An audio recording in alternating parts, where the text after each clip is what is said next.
of the most common questions asked by non-Muslim is that if Islam is the best religion, then why you find most of the terrorists are Muslims, most of the robbers are Muslims, most of the people who cheat are Muslims? Why? If Islam is the best religion, then why do you see that the Muslims are the worst? The reply to this question is that one of the major factors for this impression that all the terrorists are Muslims, the impression that most of the people who cheat are Muslims, the most of the people who bribe are Muslim, is the media. And about 5 years back, when I was called Dubai Holy Quran International Award for the second time, under the patronage of Sheikh Muhammad Rashid Al Maktoum, I had given the talk on the second day, Media and Islam, War or Peace. And I described in detail what is the strategy of the media to malign Islam. And I also gave a talk, Islam, the solution to the problems of humanity. The media says Islam is a problem for humanity. Actually, Islam is the solution for the problems of humanity. That's why the tagline of the Peace TV is the solution for humanity. That means Islam is the solution for humanity. What does the media do? Time will not permit me to give in detail. I'll just wind up my answer in a couple of minutes. What does the media do? Media picks up the black sheep of the community and they portray as though they're exemplary Muslims. See, we have black sheep in the community. We do have many Muslims who are namesake Muslims. They aren't practicing Islam. They pick them up and they portray as though they're exemplary Muslims. Many a time the media, they quote something of the Quran, they quote out of context. Whenever they get information, they malign the Muslims. For example, we know in 1996, the Oklahoma bombing, at that time, it was the biggest attack on American soil.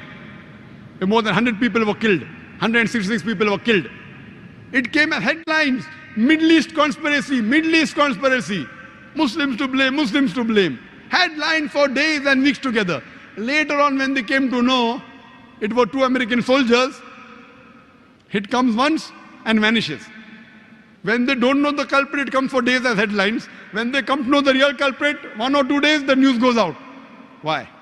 In India, we have 50-year-old Muslim Arab marrying an 18-year-old girl, headlines. When 50-year-old non-Muslim rapes a 6-year-old girl, it comes in news briefs.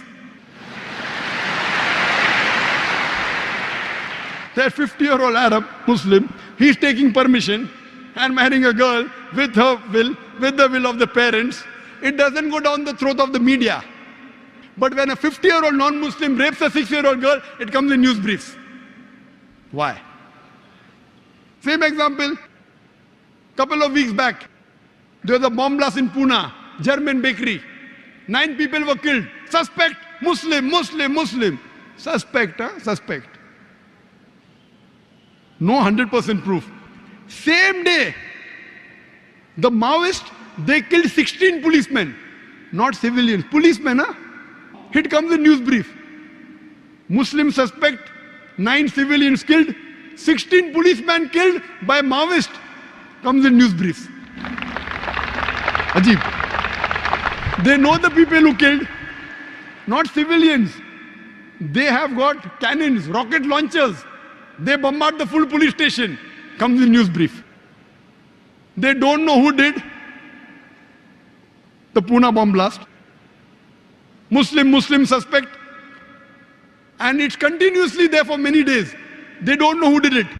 Who they know did it because it's a Maoist, communist, non-Muslim, news briefs. Or maybe front page, some papers, but below. And it vanishes out of the media. So the major cause is the media. Media and Islam, war or peace. Unfortunately, Muslims are very weak in media. Very weak. We may have good media about song channel, dance channel, many. But Islamic channels, unfortunately. Yes, I do know there are black sheep in the community. But yet, with all the black sheep, yet as a whole, the Muslims are the biggest teetotalers in the world. I know some Muslims who can drink the non-Muslim under the table. But as a whole, the biggest community of teetotalers in the world are Muslims. The biggest community as a whole that gives charity, they are Muslims. There is no non-Muslim, no human being in the world who can show a candle to a practicing Muslim as far as modesty is concerned, as far as sobriety is concerned, as far as human values are concerned, as far as ethics are concerned. No human being can show a candle to a practicing Muslim as far as modesty is concerned, as far as sobriety is concerned, as far as human values are concerned, as far as ethics are concerned. And I always give the example. Suppose you want to judge how good a car is, and latest S600 model of Mercedes is launched in the market, 2010 model. You want to test the car. You put behind the steering wheel a driver who does not know how to drive, and he bangs up the car. He has an accident. Who will you blame? Will you blame the car or the driver? Driver. If you want to know how good the car is, you have to know the specifications. What is the pickup? What are the safety measures? What is the ratio? What is the average of the car?